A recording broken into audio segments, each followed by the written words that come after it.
Got it.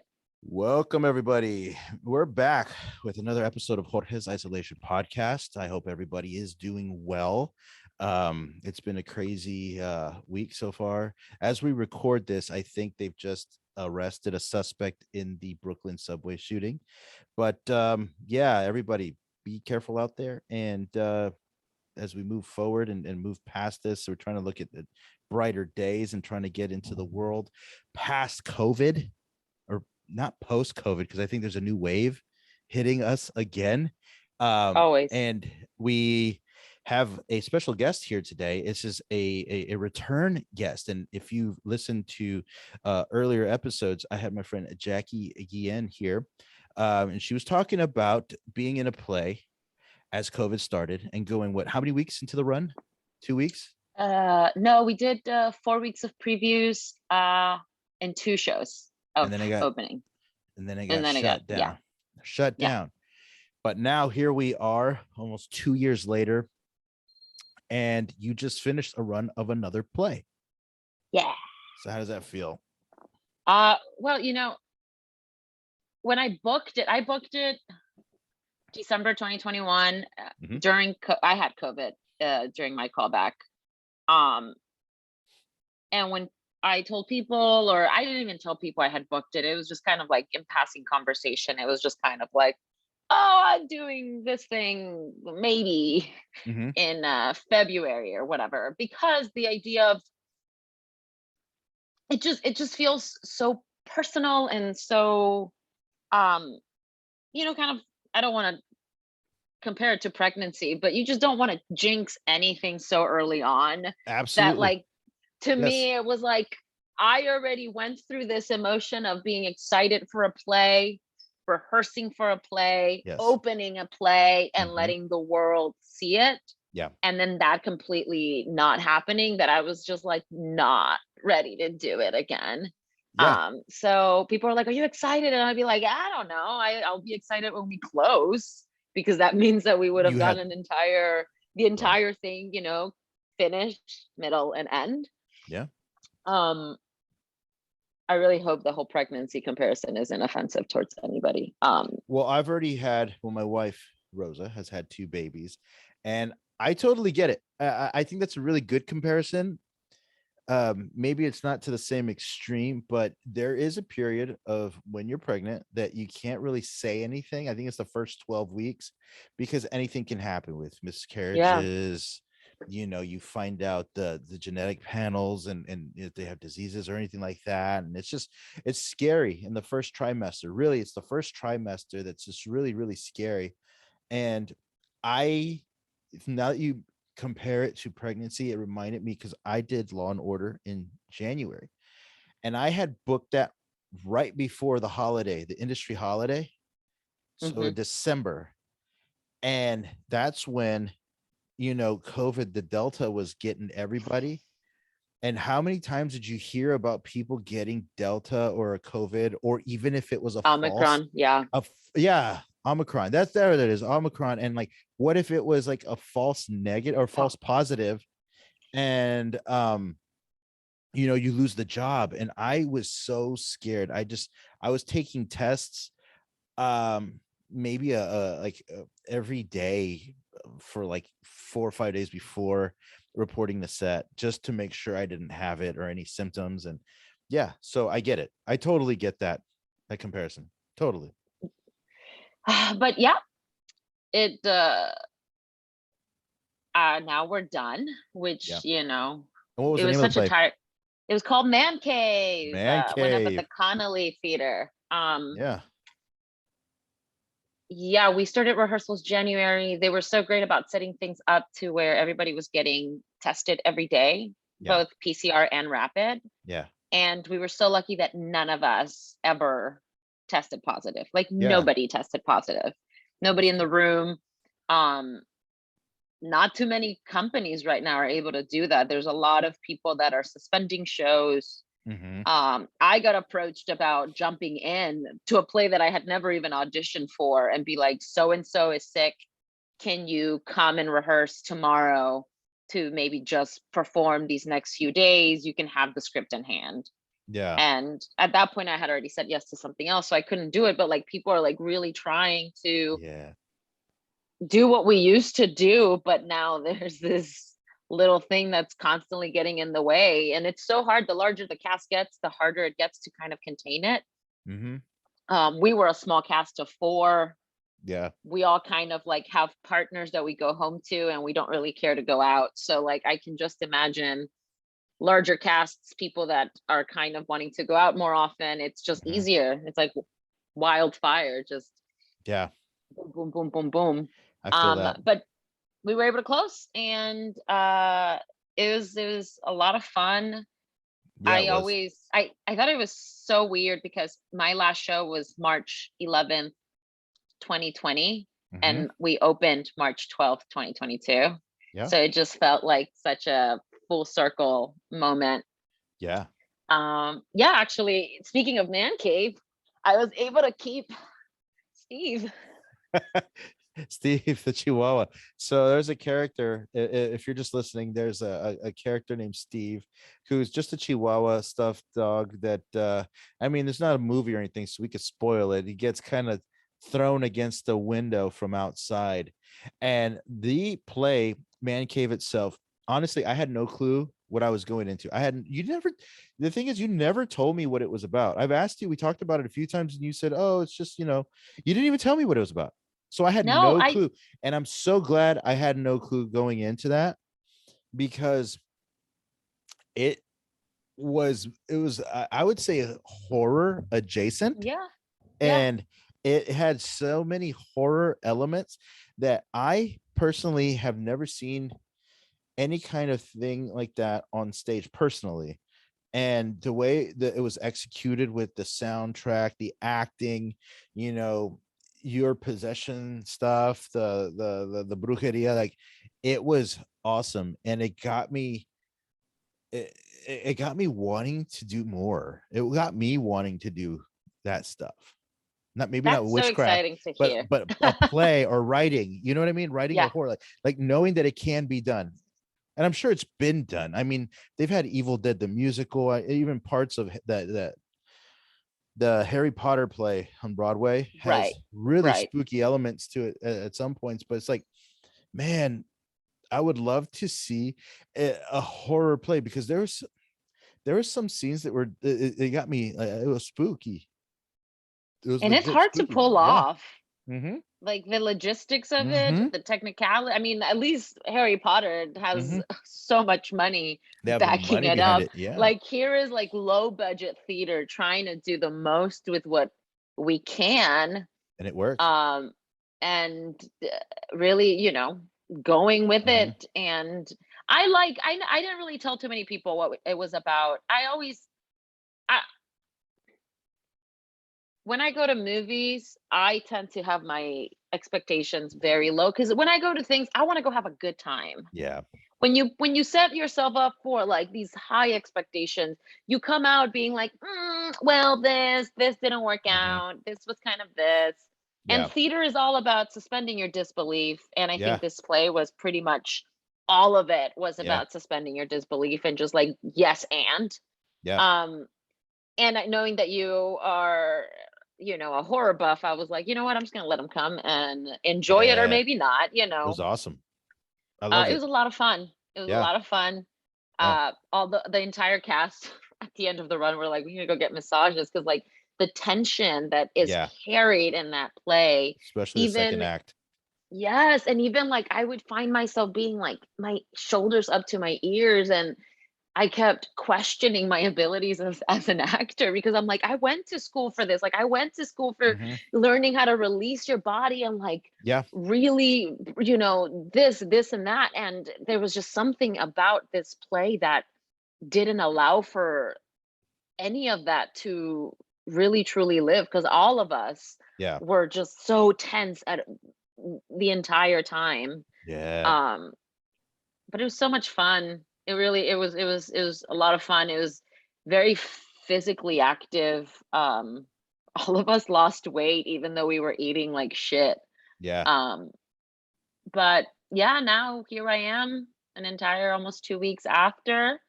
Um, I just did a short workshop last week. Yeah. And now I'm just kind of cruising and Back on seeing the what's grind. next. Yeah, yeah, Yeah. yeah, yeah. It's real Yeah. and terrifying. Yes, it's very terrifying right now. Uh what I was gonna say though, since when was the last time you got to work on a play? Did you work on a play anytime during the pandemic? Yes and no. I did a few readings. Yeah. I did like a week workshop here and there, but it was all via Zoom. And then the one that we did do in person, it was more of like a internal workshop that then got recorded, and Yeah. then one scene was presented to a group of people. Yeah. Um, but that's it. I mean, it's Yeah. all been mostly readings. I did do a workshop with Clubbed Thumb 3 weeks or the 3 weeks prior to Man Cave starting rehearsals. It kind of Hmm. all lined up. January started, went straight into Clubbed Thumb, which was a short piece, but we Yeah. rehearsed for about 3 weeks and presented it a few days, and then went into Man Cave. So like this entire year so Yeah. far has been theater focused, Yeah. which I've loved. It's wild when you've been away from it for a long period of time, jumping back into it, That because yeah. it's it's hard. That's what I I was didn't gonna think get it was at. going to be that hard. That's what I was gonna get at because so during the pandemic, I did a reading for Bernardo's play, the Mhm. play you want. I did that with Animus Theater Company, and that was like right at the beginning of the pandemic. And before then, I did a reading with them for another play back, I guess December before I moved to Texas, so Mhm. 2019, right? But I hadn't worked on a play in what, a year and a half, 2 years, and I did a reading a couple weeks ago at Intar, and we workshopped the play over the weekend, just like 4 days workshopping, going over it line by line, and I also, and I was talking to Andres Chavez Oh about this because yes. he was in it too, and he was I was saying, I was telling him, I was like, man, like it's been so fulfilling, but it's tiring to work on a full script. It was like 100 and I think 10 pages, 107 pages, something like that. And I was, and he was saying, he's like, yeah, because you mainly just do TV. And I'm like, yeah, exactly. Just TV. TV is like for me, maybe a couple pages. I don't ever get the big. I mean, you know what it's like. We don't get the leads. We don't like at this point. I mean, um, Yet. and yet maybe for you, I don't know if I'll get there soon, but Shut up. I it felt so good, but I just felt so out of practice working on a full script, like the energy, like when you said like you being tired and tense. I mean, I just did a reading. You did a full play with blocking, with action, with actual acting, sound of the whole thing. And I guarantee you slept very well after each play. Like I was exhausted after doing just a reading, and I want more. Like after I did that reading, and then I saw the play you're in, and I just want to do more. Well. Whatever it is, just something with more lines. Oh You my know, God, be careful what you wish for. I mean, seriously, though, I mean, yes, I want something with more than 5 pages Yeah. Yeah, at for a sure, time. for sure. At a time. For sure. Yeah, it's a beast. Who I Musical theater people, I don't know how they do it. Yes, It's like where they have to sing and dance. I and I also feel like they're very disciplined, and they keep their practice going even when they're not working on something, right? They have Yeah, their dancing classes, their voice yeah, classes. They are, they go to cabarets and they perform, and they're yeah. constantly looking. And I mean, I think actors do a version of that, but I'm not disciplined enough to be like, I I'm have not five new disciplined. monologues ready Yeah, to no, go, because so many auditions don't require that anymore. It just no. requires the sites, and Yeah, then you're there. Um, I but had it a. was. I'm Mhm. teaching, and like, you're talking about like auditions don't have side, or they don't have like you don't have to do monologues anymore. I'm teaching, and they had a workshop, and they wanted me on the panel as the professional, the acting professional, and it was all about headshots. And I kept thinking to myself, man, I don't really use headshots. I don't remember the last time I took a headshot into an audition or anything like that. And it was just weird because they're making a big deal. And I got to realize that, well, a lot of my kids are musical theater kids. So they need those different headshots. Whereas, you know, I'm between reps right now. And in a meeting I had earlier, we talked about having different headshots. And one of the things they said is like, maybe in New York, since you already know most of the casting directors because they've seen you work for 8 years now, you don't really need to take in new headshots. But if I'm gonna branch out into LA, then yeah, I'm gonna need to get some new Yeah, headshots for with different sure. headshots. I mean, the one main headshot I have is fine, but it's different looks, and it's just things I don't like. You said Think about. I'm lazy. I could be doing more as an actor. I think we could all be doing more. No matter the amount of hustle. I blame my Um, kids. well, you have a reason. Mhm. You're making sure they are eating and breathing and living. Yes. That's a lot of work. I can Oh barely my do that for gosh. myself. Yeah. Same. And now Yeah. it's plural. You have kids. Yeah. It's crazy. They finally started. I mean, for the most part, sleeping through the night. Every now and then they'll wake up. But it's been getting to the point where now both of them are sleeping through the night, and still waking up early. But okay, well, I'm not as exhausted, so I don't know mentally if my mind still feels over exhausted as if I did wake up through the night. And I try to convince myself that I do need a nap, but I don't think I need a nap. I should be writing or doing something else. So I'm trying to break myself of that bad habit. It's just, you know what? If you want to work, you got to create your own stuff. But that's where I get lazy. I gotta break my habit of just sitting on my couch and watching TV. But I don't even get to watch TV. I'm on my Oh, phone because that's all my I do. my kids, my kids, uh, they they took Took over over the the TV. TV. Yeah, it's awful. Gotta introduce them to the good stuff now. Well, Anapao doesn't like movies yet. She sat through The Land Before Time. She sat Okay. through Ice Age, and she sat through 2/3 of Moana, and she sat through most of Encanto. Right, like right now, Encanto is her jam. Oh, that's good. She loves Encanto, and she loves the Familia Madrigal and singing that. Uh, so that's kind of, we're getting to that mode, but she doesn't sit still for anything. Whereas the youngest, Lucas, I think he's going to be my movie buddy. He's the one that will sit and watch. You know what I mean? Yeah. Ana Pao, she does not cuddle. Like, if I try to cuddle with her, even Rosa tries, she just keeps moving and moving and moving and moving and squirming. Whereas Lucas, he just chills. He'll just lay back. Melts into it. Yeah. Sounds like a sounds lovely. Oh yeah. He's just a cuddly little guy, and he's real chill. So I think he's gonna be my movie guy. Ben's You gonna know? be jealous and sad. Yeah, yeah. Well, still need to see Ben. And that's the I thing too. know. It's like getting over there and hanging out with Ben. Yeah, we got to film something. Yep. Yep. It's gotta happen. Yeah. And so now you're 2 weeks out from the Yep. play, and we're Yep. talking about filming stuff. And we talked about Ben, and we have a Chewy, and We we do have a have Chewy. we have a We Chewy, have we have a Ben. everything at our disposal. We have everything in our A at production company we ready to go. literally have a production company ready to go. And it's not like people with just, yeah, a cheap camera or a one lav. It's professional grade equipment, Yeah. lights, sound equipment. I've seen Ben set Yeah. up.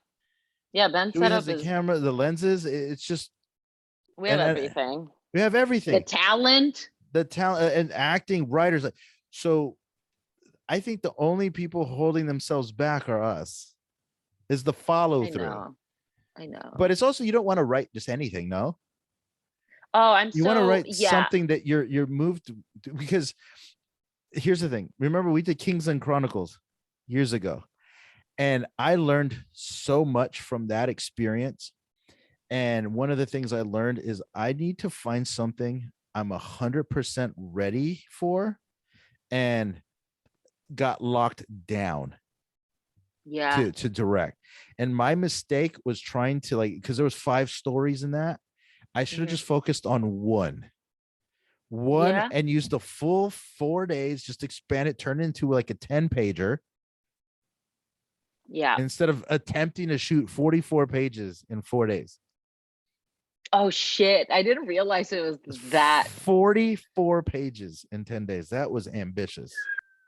Yeah, And I mean, but you gotta be special ambitious. effects and stuff. Yeah. It's I mean, it's good to have that perspective now, and the lesson, and being like, Yes. all right, let's focus on, let's work smarter, not harder.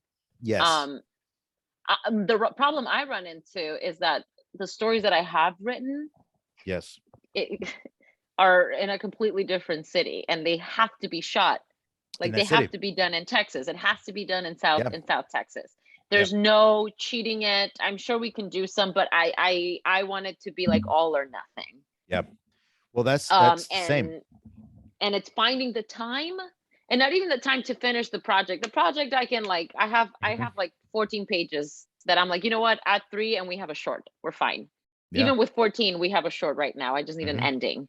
Hmm. But it's like, okay, well, I need to get myself a producer that'll help me with the logistics of things. Hmm. Then I need to make sure that the people that I'm bringing, I Hmm. can pay them enough to where they can leave their current situation in New York City Yeah, we're gonna get and go funding. home, Yeah. and do it. Yeah. And I need to make sure that I'm also, as an actor, you're always running against the fear of booking yourself out on the wrong month, because for Yep. whatever reason, Yes. it always happens. The moment you put, I want to travel to such place on this date for this much, purchase, you get like 3 emails, not even for auditions. They're like, we have a straight offer for you Yep. for theater. And all of a sudden you're like, well, I can't. That I'm happened. It happened to me twice. I can't remember the first one, but I remember it was 2018, and it was Ray Donovan, and we had booked a trip to go to Las Vegas, and Ray Donovan came along, and I got it, and I had to wait, and I couldn't go to Vegas. Oh, One of my that's right. That's year that Rosa went by herself, right? Didn't she yes, go? She was yes, like, fuck you, I'm going. yeah. Well, her Bye. uncle lives there, so she has family over there, and anyway, they were gonna watch Hamilton over there in Vegas because our friends, well, Kyle he's now on Broadway, playing, what's his name, Jefferson, and he was doing the tour at that time. And so Rose's good friends, best friends with his now wife, and they were going too. So they met up, and I had a ticket, and oh, guess who had to give theirs away? Me. But I've seen it already. Yeah. Yeah, but that's what happens, and that's what Eric Faber Yeah. always said. Our old manager, R.I.P., miss Uh-huh. him. He would always say, Murphy's Law. If you ever book a Yeah. trip, you're gonna book something. Yeah. So I've just thought about purchasing a ticket just so I can book You're like, something. we like start cheating the universe. We're like, I'm Yeah. gonna purchase a refundable ticket Yes. Like Final Destination, for we're cheating death. 3 weeks, 3 weeks from now, because that means that I can get the audition within this next week and a Few half, and days. it can Yeah. shoot, Yeah. you know, in 2 or 3 weeks. Yeah. That happened to me once, Yeah. but it all worked out. Well, that's good.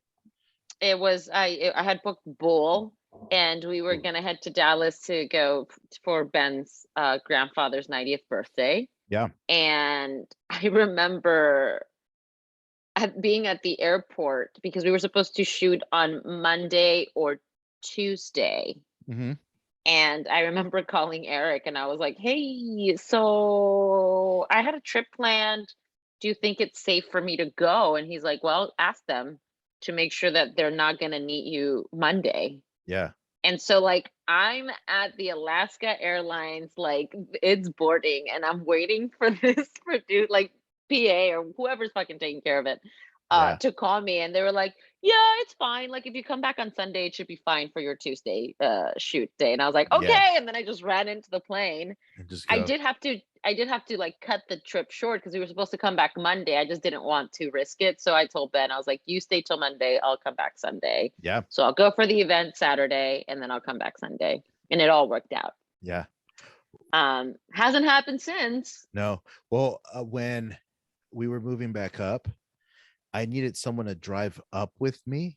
And my best friend, his wife was pregnant and very pregnant at the time. So he couldn't, it's just like if anything would have happened, it would have happened when he would have left with me, Right. somewhere along, when we're in Mississippi in the middle of nowhere where there's no airports. So we got my friend Renes to help, big Renes. And he was doing something. I can't remember what job he did, the Righteous Gemstones, or I can't remember what it was. But then he calls and he says, because we're supposed to leave, I guess, on a Tuesday or a Thursday. And we had to leave on a specific day because we had to move in and get stuff returned and everything. And he ended up booking something and having to like the day he was supposed to fly out, he ended up having to work in New Orleans, and then he had to fly out from there. Jesus Christ. Yeah, it came down to the very, very last minute, and I would have had to drive by myself, and I was pulling a 26-foot truck with the van behind, pulling the van. So it happened. He had us nervous because it was a last minute job. You got to take it. Yeah. Well, because you never know when the next one's gonna be. That's what makes it so stressful. Yeah. And then you book it and you can't feel real human emotions because then you feel guilty. Like there was one time on set that I had to wait outside and it was kind of cold. Like it was like high 50s and I just wasn't dressed appropriately and I just really wanted the day to be over. And then I remember thinking, oh, I shouldn't feel this way because No. this might be the last time I'm on set. Yeah. And I should just be thankful that I'm here. Yeah. But like if I'm fucking cold, man, like Yeah. I should not fear my real human emotions and Yeah. feelings and needs out of fear that I might never work again. So I get that feeling, and I'm sure you felt it as soon as you got home when your play closed, because that's the most recent thing that you've done. And I associate this feeling. It's just like when you have your final curtain call, you close the show, you're on your way home, and it just feels like a surreal experience where it feels as if it didn't really happen. And I remember that feeling when I did FBI. I think that might have been the last job I had worked before the pandemic ended, and I was on the way home. It was one of those, it was the day where we went in at 7 and I didn't get out till 1 a.m. And I just remembered, wow, this could be the last one. And I always feel like that after every job. This could be it. You don't know. And sure enough, 2 years later, I didn't work. I didn't work for 2 years after that. yeah. And it got scary because like, was this it? It's a weird feeling. And then when you're not getting auditions, which was the situation I was in the last few months, where you made the decision to move back to New York, all across the country, and just because, oh yeah, the opportunities are here, and then nothing happens for months. That's the scary thing. you know? We hate ourselves and keep doing it. Yeah. But the thing is, it doesn't happen for such a long time. And then you do get a job and realize this is what I'm meant to do. You Oh, know, yes, absolutely. I just did Law and Order, and I have worked, and it felt so good. It's like, this is what I'm supposed to be doing. Yeah. You know? The relief. Yeah. But There's it always that happens. self-doubt. Yeah, always. It's always timed properly. There's a self-doubt of, am I wasting my life Yes. pursuing an idea, a dream, a career, Yeah. whatever. Um, but then there's that golden nugget of a moment where everything kind of gets like all of those insecurities get shut down, and Yes. it's the relief of like, no, I'm doing what I'm supposed to be doing. Yeah. Because a lot of people do this because they enjoy it, right? Like I've met a Yeah. lot of great artists who are like, yeah, I like doing it, but they're not fired up by it. They just Yeah. fell into it and they have found certain success, but they are neither really trying but also stepping away from it. They're just still going with the Yes. flow. There's that feeling that like I feel lucky enough to feel it and it'd be a part of my life whenever I'm on stage, or not even on stage but backstage, and you just take the moment to look up, breathe in the air, and like really take in the moment that you're given, Yeah. and your brain and your heart and your being just kind of all click in, and it's like, yeah, Yeah. this is it. Like this Yeah. moment of being backstage and like knowing that X amount of time you're going to be doing this. Yeah. And I don't think everybody feels that. No. I think a lot of people think they feel that Yeah. because they went to school for it, and that's what they're supposed to be doing. That's what they thought they wanted to do, and then there comes the realization that they didn't. Yeah. And so far for me, thankfully, it has stayed true throughout my artistic career and lifespan. Yeah. Um, that it's never been more or less, it's always been as visceral as the first moment that I had those thoughts. Yeah. Yeah. Definitely. I think for me, because this industry is one of those where there's no direct line to where you need to go to in your future, in your career. There's no Yeah. right or wrong way. It's not like medical school or law school where you go to undergrad, you take whatever tests you need to get into the LSATs, the MCATs, whatever you do, whatever schooling after that, law school, med school, you specialize, you do that, and then you become a doctor or a lawyer. You know, there's people who will do co-stars their whole career. Then there's people that just end up doing commercials their whole career. And then there's people who will audition for maybe a co-star and then boom, series reg. They go from one co-star to a series reg, and it just blows my mind. How does that happen? That moment on IMDb that you're like, what? They got But in 43 2006, episodes. Yeah, they went from being a number to a person with a name.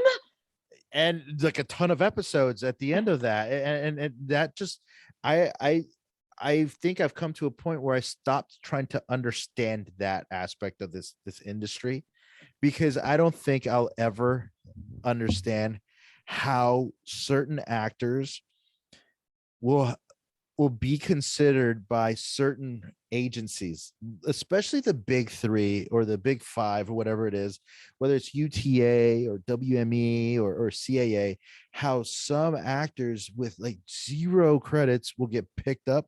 Then all of a sudden, boom, ride that wave into just a fruitful career, just nonstop work. And and sometimes it's nepotism, sometimes they're born into it, this is just, I just realized today that the Deschanels, like Zoe and Emily Deschanel, their mom was an actress.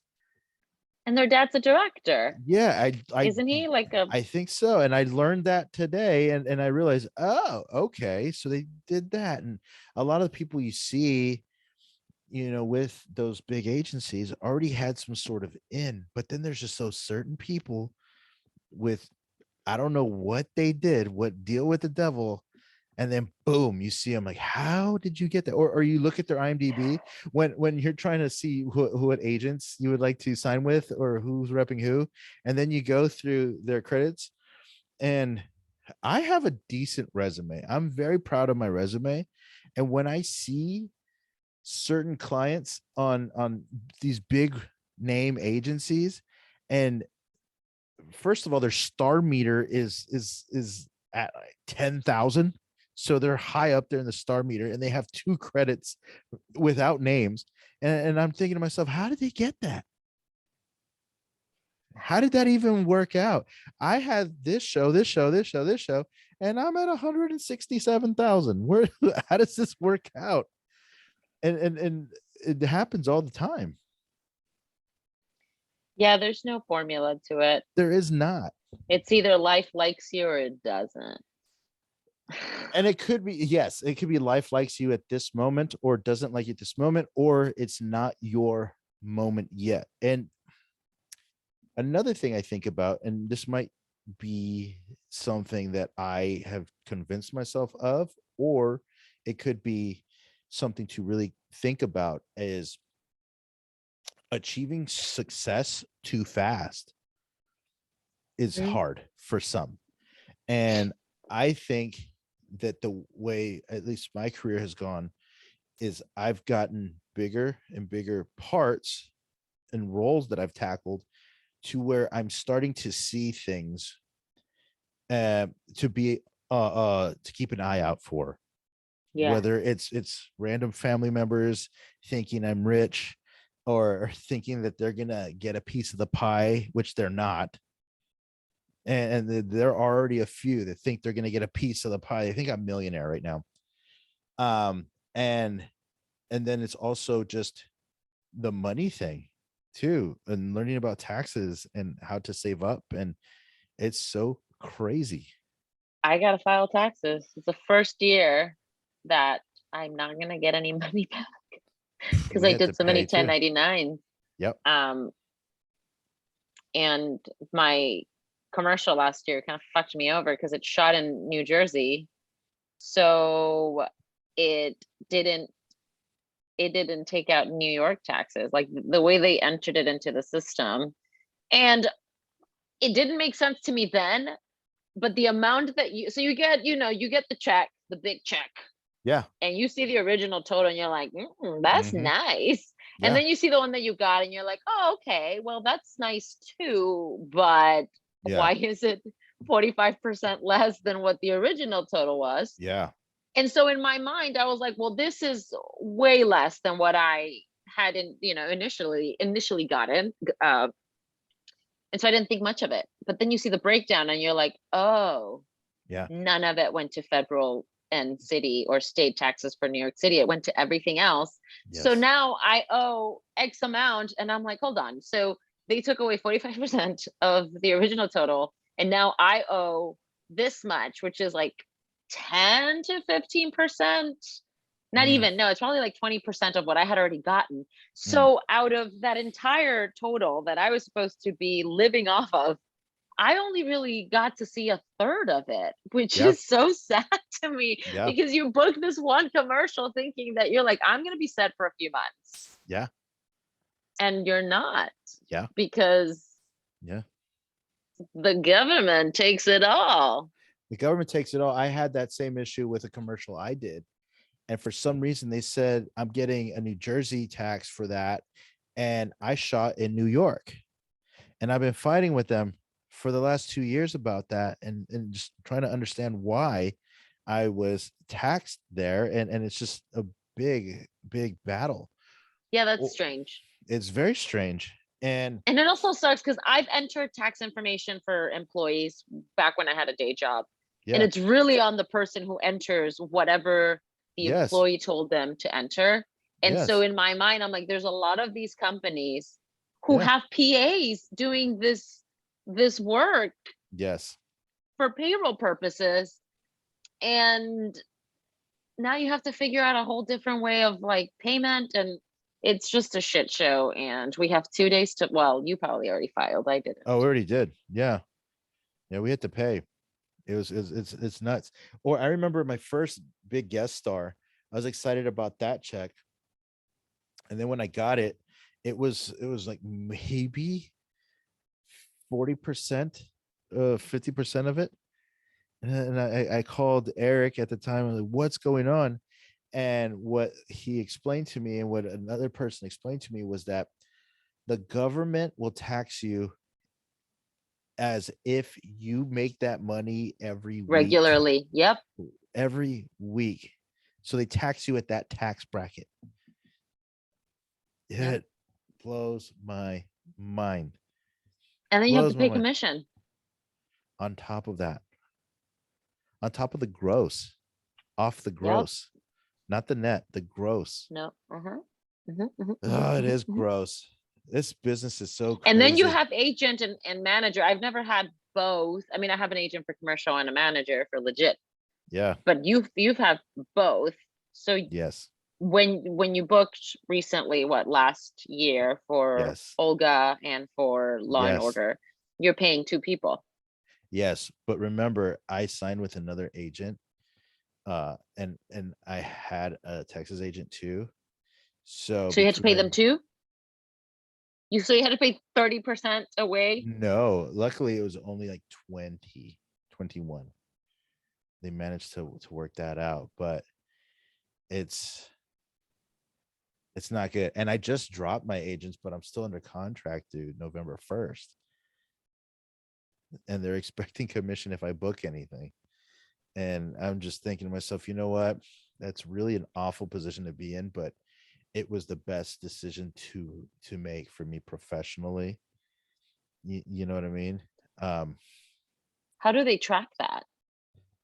I don't know. Probably see me. The thing is like with my luck, it's when I do book the big gig, it gets It's gonna be publicized. October 31st or some shit. Yes, it's gonna be posted everywhere. It's the big series, right? The new hit TV show.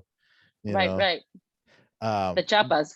yeah. The Chapas gets picked up by Hulu. Yes, I'm holding off on that until after November to start pitching that.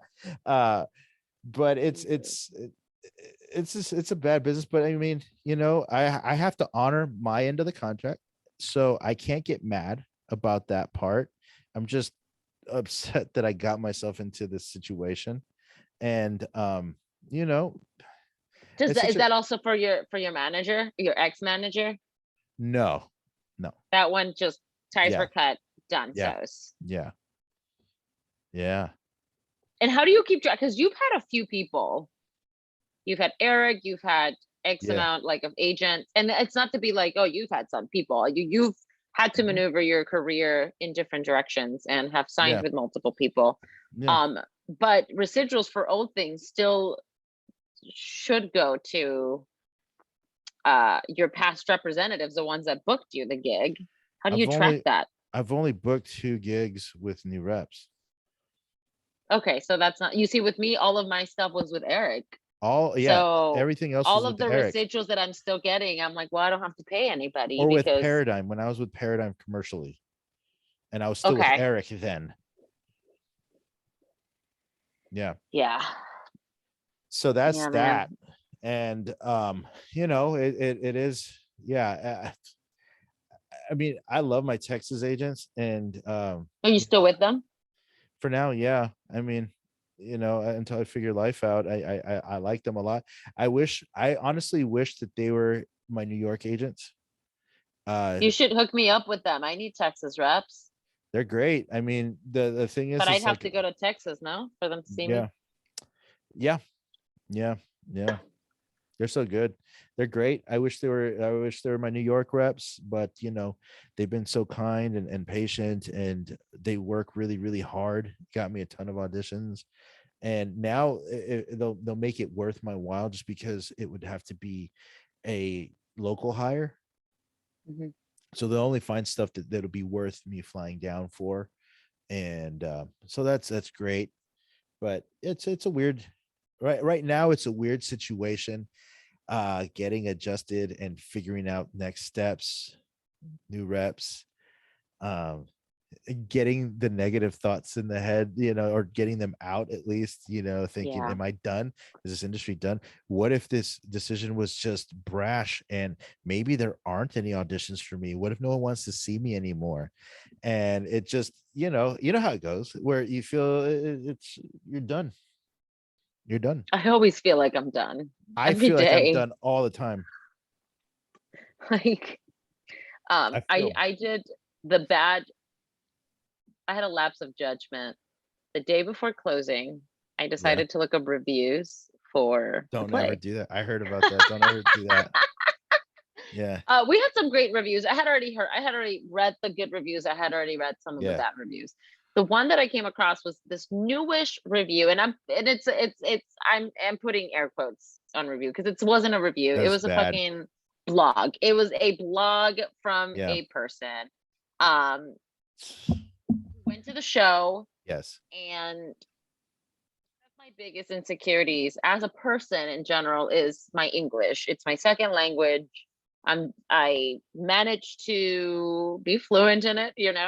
Uh, but there is that slight betrayal of my tongue every so often that just happens. It's off and on. I can't control it, no matter how many vocal exercises I do it. It just happens. So Yeah. that's already like a personal insecurity of mine. Absolutely. Yeah. Cut that cut and paste that insecurity onto a script that has dense vocabulary Mm-hmm. in a specific rhythm and specific speed with specific circumstances. So every day that I did this play, I would fumble a word, Yeah. maybe two, no matter how many times I not how many times, but how much I would warm up that day. Mm-hmm. I did everything possible. We ran most of the play backstage, like back to back, and just be like, I'm ready, I'm ready, I'm ready. And then the moment would come and I would fucking say a word wrong. This woman came to a show and she found it necessary to mention that No. I garbled. I had my speech was garbled. And listen, this woman started acting 5 years ago, so I've been doing this longer than she has. Yeah. Uh, clearly, I'm doing work and she isn't. But this person's words like Mm-hmm. affected me, Mm-hmm. and I was so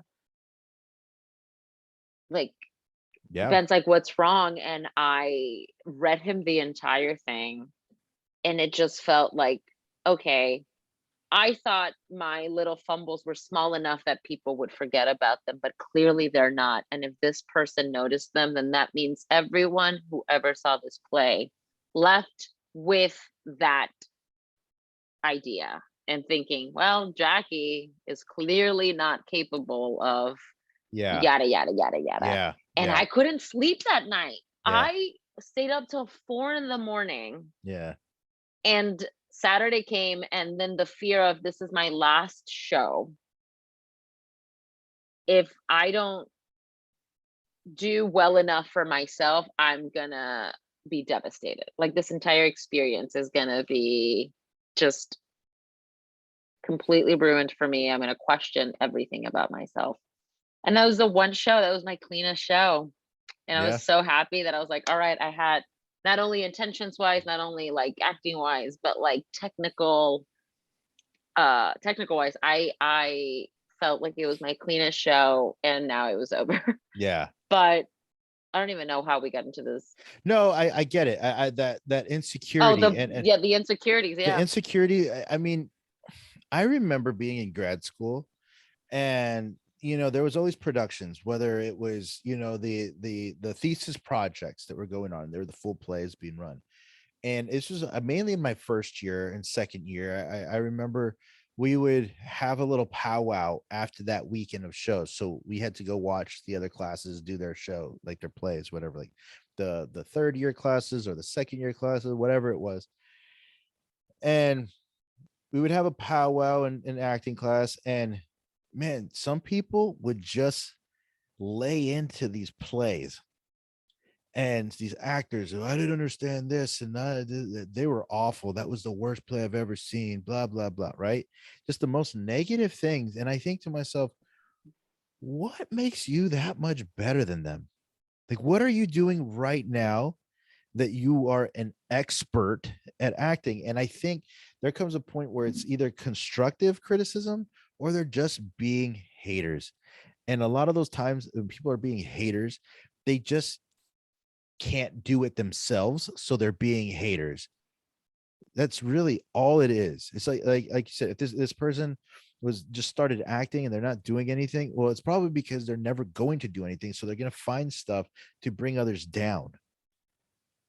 That's really and truly what it was. And I see that all the time when I I don't like to. I remember I had a website, and I was reviewing horror movies. And man, with horror, it's hit or miss, and it's usually miss most of the time. With horror, they're usually bad.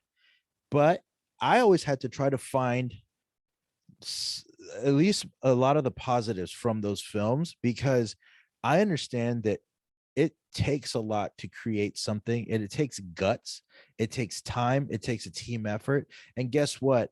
If I'm going to be the guy that hasn't done it, why am I going to go and like talk all this shit about people that actually got up off their asses, wrote the script, shot it, acted it out, and got it produced? I'm watching it on a streaming service, so they made it to distribution. You know what I mean? And so that's the thing that gets me about theater critics and critics who they talk all this shit about, oh, this play, just there's no heart in it, and there's blah blah blah. Well, what have they written besides just hate? Mm-hmm. In a newspaper, have they written? I'm going back to grad school. I remember we had a class, a Shakespeare class. This one of the teachers kept critiquing everybody, like telling everybody to do their Shakespeare monologue, do it again, but like a human, do blah blah.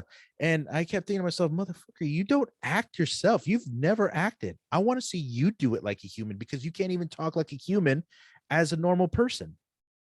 You're awkward. You're just education. You're not an actor. Yeah. That's all they were. It's all educate. He was just an educator, not an actor. So, oh, you can direct it, but can you really? And Yeah. that's what pisses me off when people are haters for and picking on something like that. That's just ridiculous to me. And it's, Well, also, you know, also for performance wise too, I'm like, you came one day yeah, and everybody has off days, yeah, man. yeah, I've had to let go of the idea that it has to be the greatest performance, if yes, not, you know, because it's impossible. We all have lives, we all have worries, we all are tired, and the best you can do is just be present and do the best that you can, and there might be outside forces that prevent you from reaching that goal for the day, right? And I yeah, was just like, oh, okay, fuck yeah, you. yeah. And then I looked at her thing, and she dated the review to 2020, and I was like, you had an off day too, man, because you made a little tiny glitch mistake, and Yeah. You fuck just you. copy it and I paste it. will I do remember her name, and on my next award Yeah, acceptance speech, I will out her. good. I'm gonna be like, garble on this, Yeah. so and so. And she should go Mm. slap them when they're on stage. Um, yeah, but it's just Too soon. yeah. I mean, that's such a hot mess. That whole the Will Smith thing. But that's the thing. It's that kind of industry. Like, I don't even like award shows anymore. Oh no. There's just no, there's it just the Oscars has lost it for me. And I know that's the Cut to you highest. accepting your SAG award. I'll take a SAG award. I think there's a little bit more prestige in that. Well, yeah, it's your peers voting for you. Yeah, and I feel like the Oscars has become more of a popularity contest or Well, an you have elite. to, well, even the Emmys, like for your consideration, that's wild to me that you're like running for something. You like get Yeah. introduced and they're like, maybe they should be candidates for this. Yes. That's the crazy thing that growing up, you don't realize Yeah. about the industry. And Yeah. then you see it all over LA during ceremony, what is it? No, award season, ceremony season, Yeah. award season. And the first time you see it, it's like there's like the balloon pops and all of the magic is gone. You're like, oh, I've oh, never I seen didn't think that. I've never that's at been to all how it LA. worked. I've never You've seen never been that. to LA? Never been to LA. It's LA. I'm gonna I end up haven't there moved there for probably. a reason. I always say that I'll move there if work calls me. I don't think Same. I will Same. move there just because I've given too much time to New York. I've Yes. created a community here that leaving it just seems like wasted time. Yeah. I I I think also now with the ability to self tape, Hmm. and I was talking to someone from LA, David Barrera, and he's from the Valley too, and he's working a lot. He's in LA, and he said something really good. He said 10 years ago, because I was asking him just about life and if I should move to LA, should I consider it? And he said, 10 years ago, I would have told you, yeah, LA is the place to be. You Hmm. move here. But he said, everything's self tape. And then they don't even shoot most of the stuff in LA anymore. They fly you Yeah, out anyway. So you're going to fly to Albuquerque. You're going to fly to New Orleans. You're going to fly to Vancouver. You're going to fly to Toronto. You're going to go to Atlanta. Like it shoots everywhere else. So it's just it's not even worth it, especially if you've built the community up here. And maybe if you do book that pilot or that series reg where everything shoots in LA at a studio and it's like 22 episodes, then yeah, maybe. But maybe. maybe. Or There's a part of me that's always like, I don't know. I love New yeah. York. Theater I keeps coming, like making me be like, I have to stay here. I have to be here because I the like the writers that we Northeast. know are Yeah. gold. Yeah. And I like the Northeast. I like that there's woods, there's mountain, and there's snow, and it gets cold. And it's getting And into it the gets season that I cold. hate. I know you went. I mean, but you had a good solid. When did you move? October when it's starting to get cold. You you had a good solid winter time, Yeah. Yeah. like a break from Texas heat. It would have sucked if you had moved right now because you would have gone from hot temperature to Yeah. hot temperature. Oh man. No, yeah. Texas is too hot. I think that's one of the things that a lot of people say that they don't shoot in South Texas or in the valley is because of the heat. It's too hot. Well, Chapa, when we go and I shoot mean, our I do stuff, it. Yeah. it's gonna be worth it. Elon's gonna build studios there in Brownsville. Don't talk to me about Elon. He's gonna make Brownsville great again. I hate him so much. Why? He eats Spiro Papas. Who gives a shit? So does everybody in Brownsville, Texas. But it's Elon. Mm-mm, mm-mm. Why do you hate He's Elon? ruining our beach. He's ruining our beach. Yeah. You know He how sold this overcrowded it's idea going to to be? like, I know. And listen, Brownsville is already like a very low income Mm-hmm. area. He sold the idea of giving opportunities to a lot of these people and then took it to Twitter and invited everybody else to apply and work there, meaning that these people, that money and those resources were never going to go to the people No. that are from there. Nope. Now you're just displacing people. Ben and I have been wanting to buy a house in Brownsville because it seems like the only place that we could afford to buy a house in, even if we don't live there. it's just owning property Mm-hmm. and having somewhere to go later on in life and our careers established, and being able to like go Yeah. back home for like 2 months and being like, we can go back home, we can afford to go back home. Yeah. um and I do truly do love Brownsville. Yeah. But the housing market is, it's like I get notices of like, this place went up by $100,000, and it's just like, what? It did Like, that that is during the time. crazy. Yeah, no, it did that during the time I was there. We bought our house there, and within the year and a half, the market just went bonkers. So our house sold for, and here's the thing, it sounds cool to say that it sold for X amount More, more uh-huh. than what we bought. But if you think about it, if you're in the valley, right, and you know that you can get 30, $40,000 more than what you paid for it, and you thinking, well, I can sell it for, if you bought it for 300,000 and you sell it for 350, that's awesome. I'll get a better house. Well, you got to remember all the other houses went up 30, 40, 50,000 too. Yep. And houses were Yep. flying. They were going selling within a weekend. They're being listed. And so in the valley up here, we've been trying to look for houses in Jersey, just all around here. And this is the thing is there's valley, and there's people with a little bit of money in the valley. There's people with money in the valley, but then there's New York money. And that's, they're coming in, and it's not just like a couple, in the valley, there's a couple of really rich people that can pay like 400,000 for a house, and or 500,000 for a house. There's a couple that might pay $1 million for some crazy drug dealer. Reason. Yep.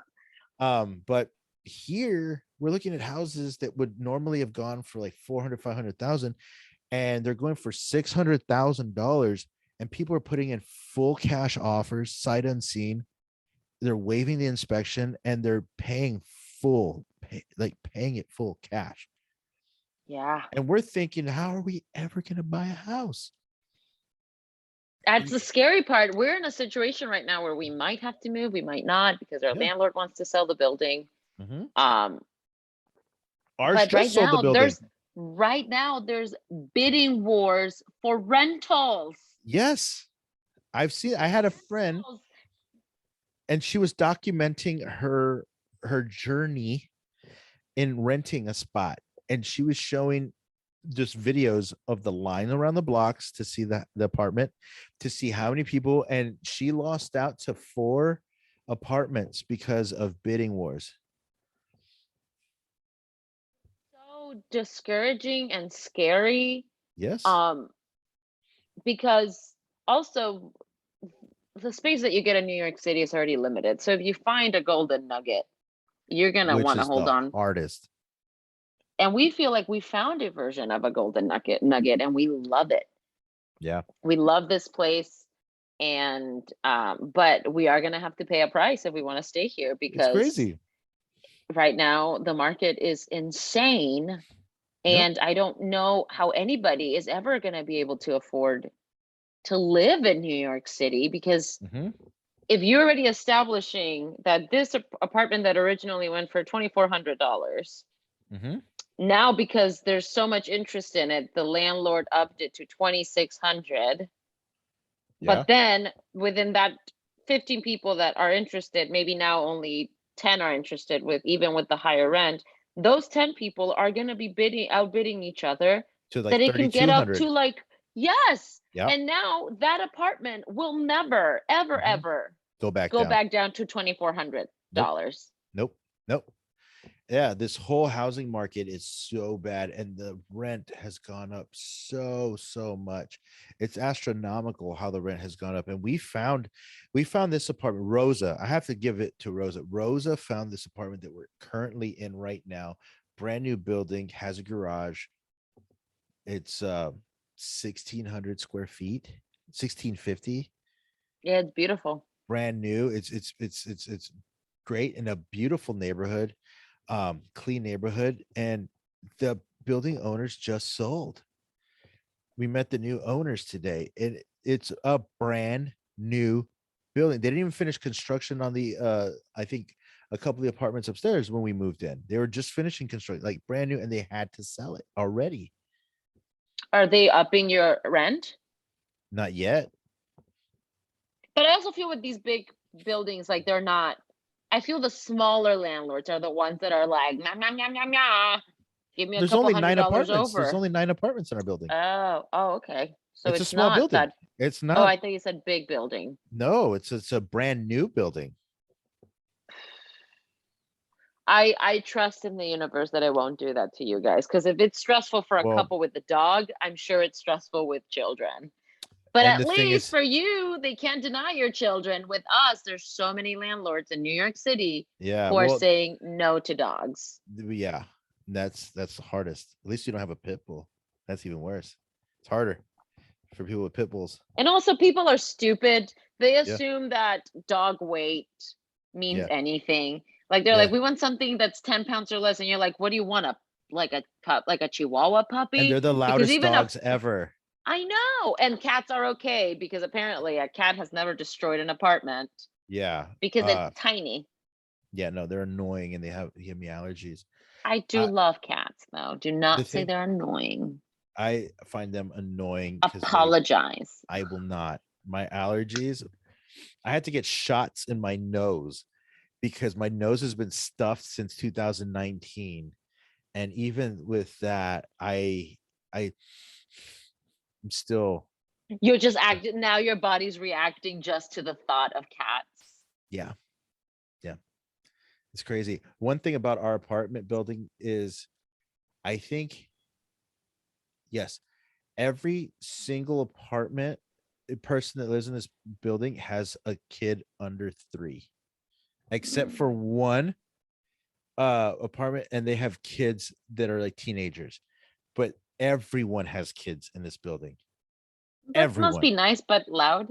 Is it loud? Ugh, the kid upstairs is loud. I don't know. Here's the thing: it's annoying because you hear do do do do do do do do do do do do do do do all day long, and I'm pissed. But then I think, man, I wish I had that energy. And I wish I had that energy because this kid is just nonstop. And I also know that they clean a lot, or they at least turn on the vacuum to do something every other day, and it makes me feel like a piece of shit. Like I was like, oh man, our apartment's kind of clean right now, but theirs must be clean because it seems like they're cleaning all the time, but it's just loud, loud, loud. Maybe. We vacuum every day because our dog sheds a lot and our apartment is clean, but it's not that clean. We vacuum too. Rosa does because the kids spill a lot of food when they eat, crumbs and all that. I mean, they're you know how they They're are. monsters.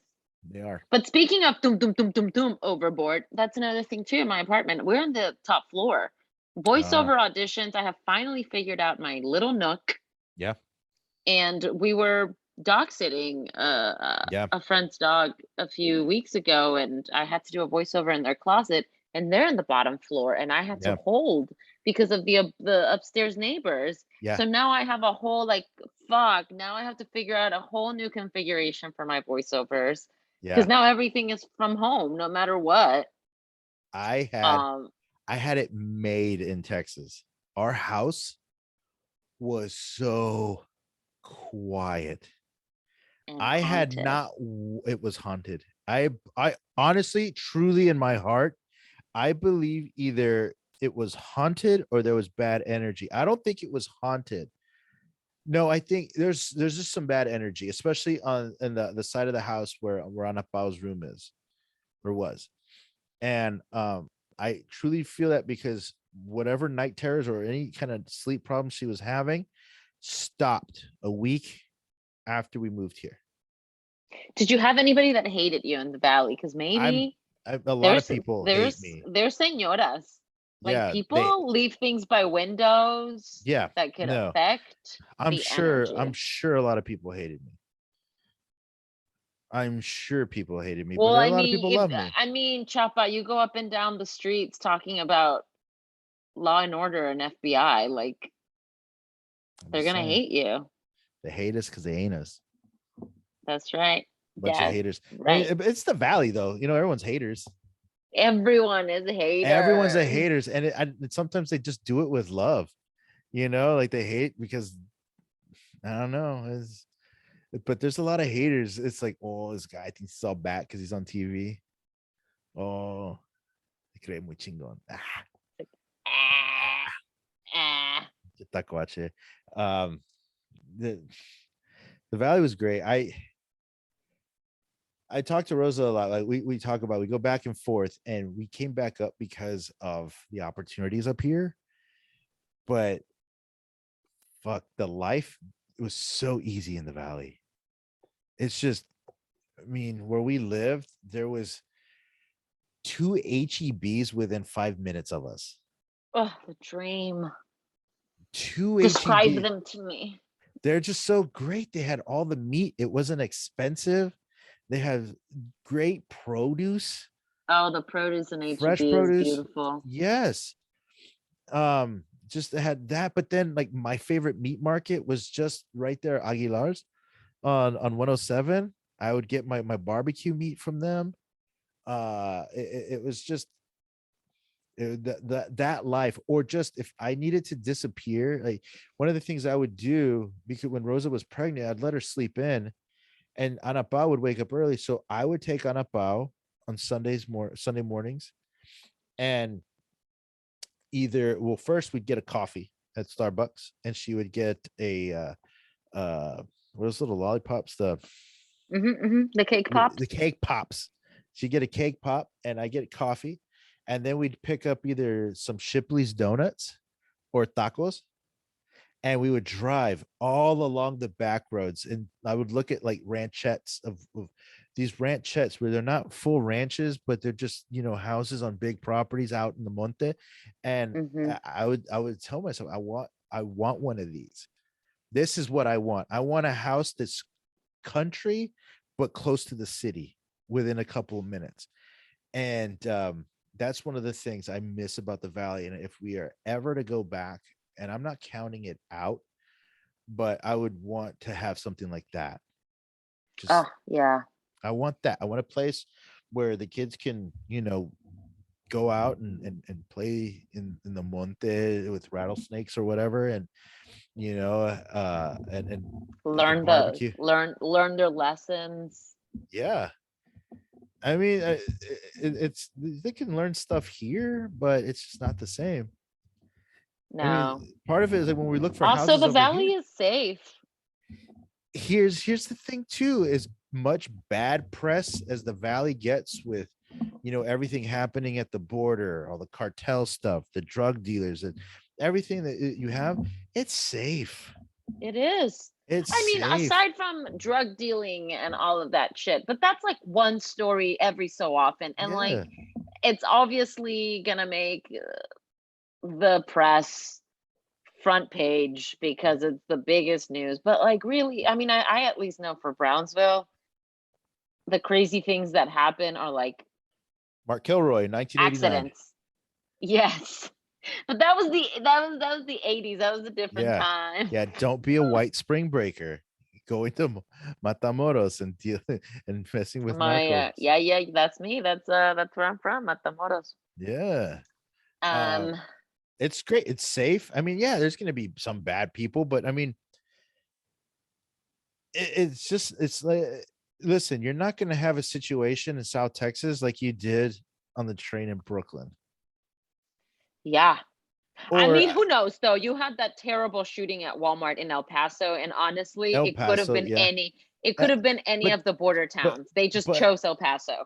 they chose El Paso. That happened to be in El Paso. But what I'm saying is, you're not going to get those situations, because remember, when I've lived in New York, I mean, minus the 2 years, I came to New York in 2011. So I've been here almost 10 years. And during that time, we've had, remember Ian? Hmm. The bomb blew up 2 blocks from his apartment on 23rd. Oh, yes, I remember that a The few years dude back. blew himself up on the Times Square tunnel, you know, Yep. and that dude, there's a guy who ran a car through Times Square.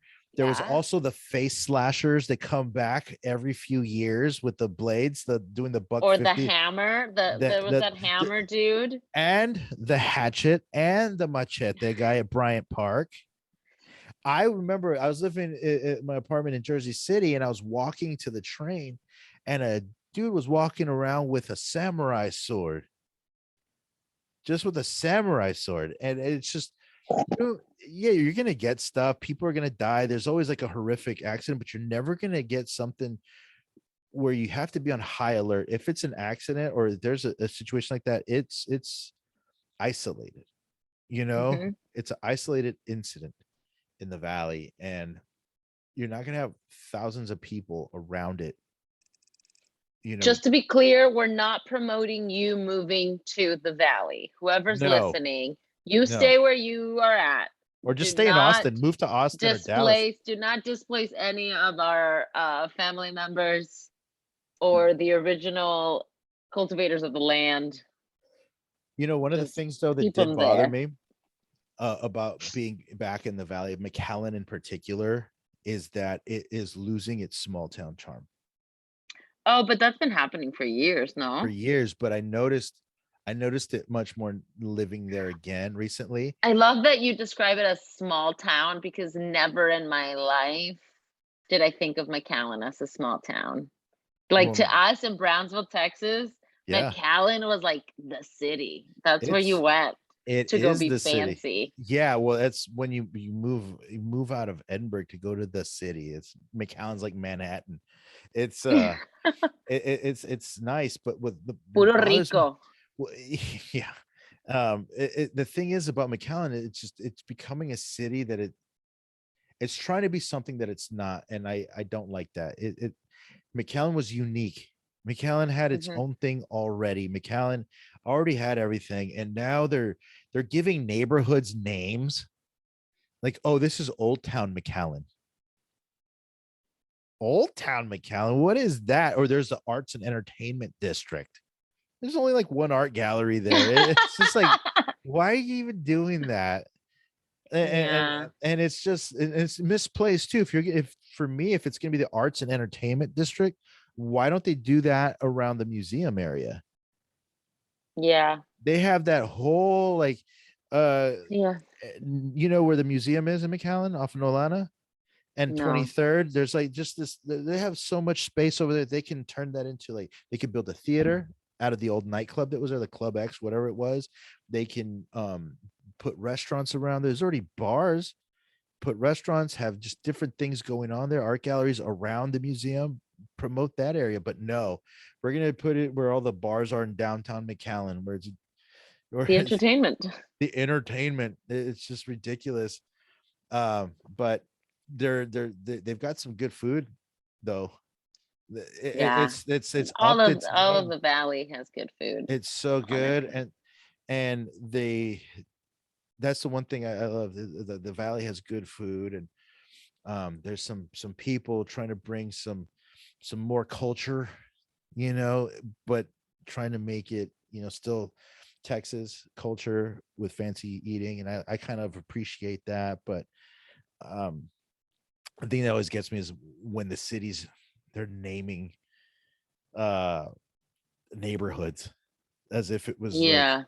Brooklyn, or this is NoHo. Right. You know, Yeah, yeah, it, yeah. yeah, it should be, if they start naming stuff like South of Nolana, like Sono, or No, I'm gonna be Yeah. pissed. No, no. That's so stupid. I mean, it's gonna, yeah, it's, I guess, the gentrification that has taken over Austin really trickles down to those smaller cities because it's like Yeah, there's something about Latinos, but more specifically Mexicans, because that is what I know and who I know and what yeah, I am. There's always the keeping up with the Joneses mentality. always here, So you're especially, yeah, always, in so McAllen, yeah, even taking, you as a person and as a family, but like the city as a whole, there's yeah, always the like, well, clearly because of the way so and so has done it and has made them great, we are uh not as great, but therefore are going to do everything they did so that we can be just as great as them, even Yeah. though those places, McAllen, Brownsville, Harlingen, have been great in their own way Yeah. for the in a smaller scale, Yeah. but because it's bigger elsewhere and Yes. thriving in a different way, they're Yeah. never going to see themselves as that. Also, Yeah. we're to blame because we were always like, I need to get the fuck out of here. And you would talk mad Everybody, shit and about that, it. yes, and it's just like, oh, the valley sucks. I gotta get out of here, and it it is still very small minded, but my opportunities, Rose's opportunities, were up here, and that's what Yeah. was making me feel stuck down there. But I do not count out living there and Again, retiring there. Yeah, but on my terms, Rose's for terms, like sure. we need to go down with a better purpose, not mid-career, and figure Yeah, that out. And but one of the things that I just remember McAllen does, they have a ball drop on New Year's. that's true. Hey, It's good for them. Good. I mean, they're trying, but they've really upped the ante, and they're really trying to make something to where people, and I have to appreciate it, but the thing I loved about the valley is the small town charm, but I do mhm. see why they're trying to make it feel special. And Yeah, I think it's done with good intention, I guess. Um the one thing though, if I were ever to make a ton of money, millions of dollars, is figure out the zoo situation. Like Gladys Porter Zoo just needs help. they need help. I mean, they They have also very built it limited resources. and they're built it in the middle of the city. I love me my Gladys Porter Zoo. We actually I do just too. went to the Bronx Zoo. I Yeah. mean, you can't compare both, but No. um, it was the yearly school trip. Is Yes. Gladys Porter Zoo. Yeah. Um, and I think for the resources that they have managed to. The Yeah. fact that a place in the valley has a zoo and it's Yeah. actually pretty big. It's It's not big. Yeah. tiny. Yeah. But also, it wasn't the middle. It was back in the day. Brownsville has expanded so Yes. much. I didn't think they Uh, expected it to develop around it, because now they can't expand. And they lost their elephants, and they lost I think the rhinos or something. They lost animals because of the new laws too. That's the other thing. The laws of giving the animals enough space to roam, and yeah, their requirements for housing them changed as well, since the zoo had opened. But it's kind of one of those things I wish, if I were to come into a lot of money, one of the things I would really do in the valley as me giving back is trying to figure out how to expand on Gladys Porter, like try to revive that, but do what New York did and have several little zoos. yeah, yeah, for sure. Have the big zoo, a little bit further inland, and see about that, and then bring specialty animals to Gladys Porter. I mean, really, the border towns are perfect for zoos because a lot of these wild animals aren't like, we're not Yeah. necessarily bringing polar bears to the zoo. Mm-mm. And the temperature, there was certain animals that weren't out when we went this last week because it was still too cold for them to be outside. Yep. And it was just like 50 degrees, Mm-hmm. So the climate down there really does lend itself to Yeah. uh and then obviously adding some educational components to it. Yeah. That would be Um great. yeah, I have big dreams too to when I have a couple of millions of dollars and putting it into Brownsville Yeah. in specific. Yeah. That's Uh that's that's that's the thing. That's the goal, is to give back to the community, and see how you could revive the places that kind of molded us. yeah. Not kind of, they did completely. I mean, you're talking about what you've been writing. Everything you're writing is about that area. Yeah. Everything I'm writing about is about that area. Like the whole Chapas idea is all about the experiences of being gone for so long and coming back to what was home, and how we realize we've changed, but then it's kind of like they haven't changed, but it's still a great, you know, uh, Yeah. this little melting pot. I love it. And love to get things produced and You shoot know it what down gave there. me anxiety from your episode that I saw? Uh, The sun.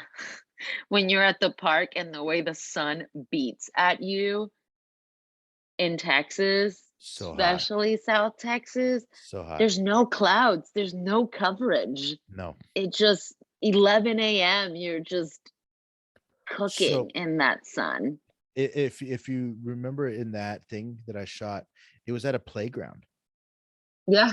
And during COVID, to prevent people from using the parks, there was awnings all over the playground, and the city removed them. So kids couldn't get any shade. And so, as hot as it is, no kids are going to want to get on slides or anything. Oh my God. I And if mean, you notice, there was gates around everything too, because they had closed off the playground. I mean, they closed the playgrounds here in New York City. Yeah. Um, It's just crazy. but the fact that they removed the awning could be like nobody wants to be in this heat. No, That's yeah. wild. That, and then also there's a basketball court there, that same playground, and they removed the rim. So crazy. COVID was Bueno, such a weird mi time. amigo, my Yeah. computer has 3%. All right. It's been great chatting with you. I'm glad that you got to finish a full run of a play. And, we're barely in April. There's a lot of year left. There's 3 quarters to the year left. We're barely done with the first quarter. That's Yeah. it. So there's We're 9 more 2 weeks months. in. Yeah. It's a Yeah. whole baby being developed and birthed by the You're end of the right. year. So yes, it's going to be fruitful. We'll be checking in again in about a year, and you're going to be talking about all the successes you've had. Well, about yours too. It's coming. Well, yeah, we'll see. There's some. I'm remaining very optimistic. Good. That's all you can hope for. I don't have anything in the pipeline, but you know how this industry is. You can get an audition tomorrow after we talk tonight, and within the next month, your life has changed. It happens all the time. If Steve can get through it, so We can all we. can. Absolutely. All right, Jackie, thank you for joining me once again. Everybody, thank you for watching and listening and downloading and sharing. I know I'm the worst with social media and promoting myself, but really this podcast is about just sharing conversations with amazing people that bring value to life. And if you do feel compelled to tell people about it, tell your friends, please tell them, download this episode, download all the episodes of Jorge's Isolation Podcast. We're on YouTube, we're on iTunes. Jackie, you got anything else to say? Can I just plug in? Watch Crabs in a Barrel on HBO Max. There we go. Crabs in a Barrel. See, and the hits keep coming. And also, once you're done watching Crabs in the Barrel, everyone should hit up Hulu and watch the latest season of Law and Order, season 21, episode 5. 5, free speech. Check it out. Your boy's in there. I got some good stuff. So yes, thank you, Jackie. Thank you, everybody, for joining us today. And be kind to one another, and stay safe. Stay safe, please. Until next time, take care.